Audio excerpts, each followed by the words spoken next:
So, I was at my neighbor this evening and I was talking to her about politics and history and geography.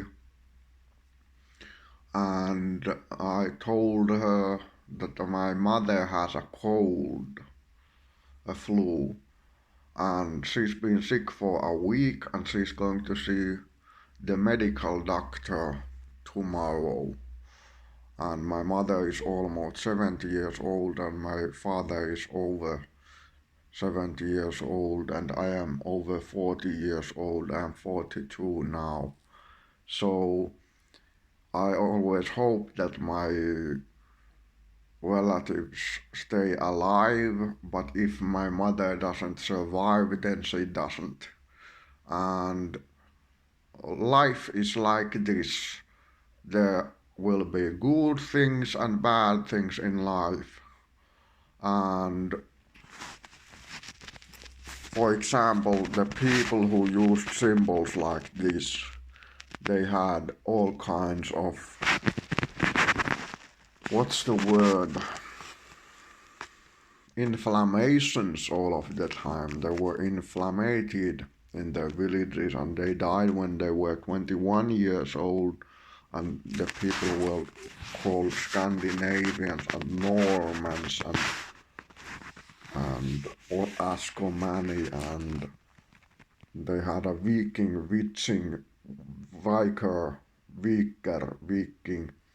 profession, and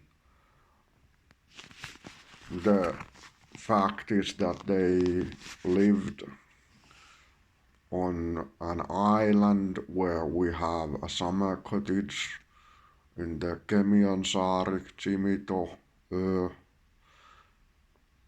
Chimito Islands, Kemio Islands of the Åbo Skärgård and the Turku archipelago. And when they came to this area, they were killed by I think it was called Merovingi, and then I think that when the Christian era started, that profession was obsoleted, but there were Goths in Finland very long ago, and then there were the Merovingi, and the Goths were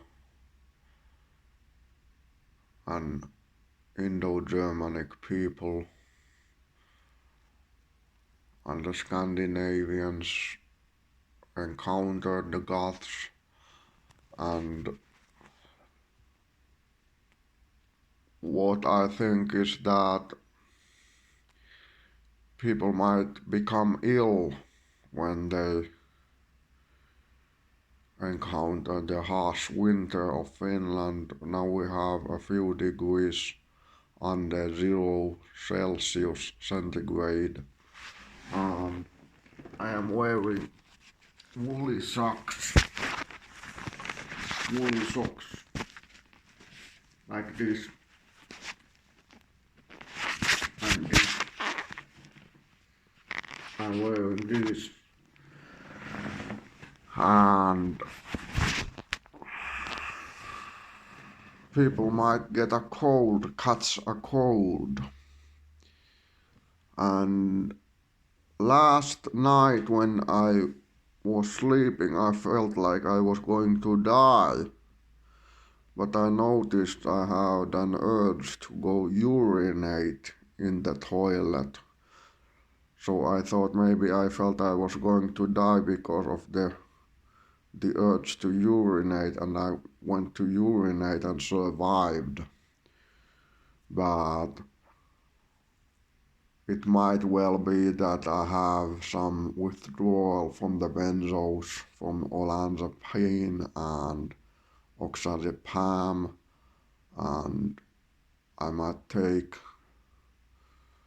a pill or a half or two or 1.5 this evening. I might even brew some coffee, whatever. Coffee is easy to make, so because we don't have electric shortages, I can take this and I can go and brew some coffee for myself. And these are the pills, olanzapine and oxazepam. And I have some pills that come to me that I'm forced to take, at least the urge to take, so I have to take quetiapine and I think it was called sodium divalproex. So I can still speak American English. But my mother's illness is very serious, but I think she will survive. If she won't, that will be our problem, not her problem, because then she's dead. And I don't believe in the afterlife. I think my mother will live for a while, perhaps a few days or a few weeks or a few months or a few years or a few decades. She might die when she's 95 or 97 years old. She might even live to be 100 years old, and then I would be very old. I'm not sure how long I will live, but this is just life. We have to cope with the situations that happen to us. We have to have coping mechanisms.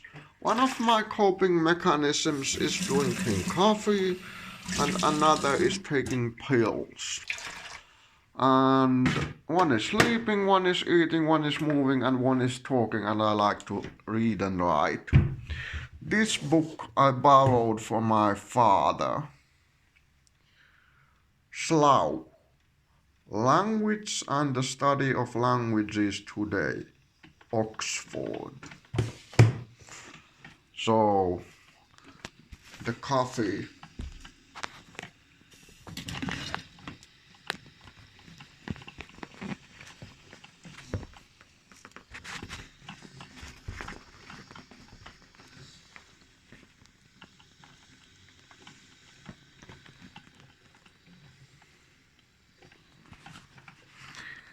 So, whatever happens, it will be just life. Have a nice evening and good night.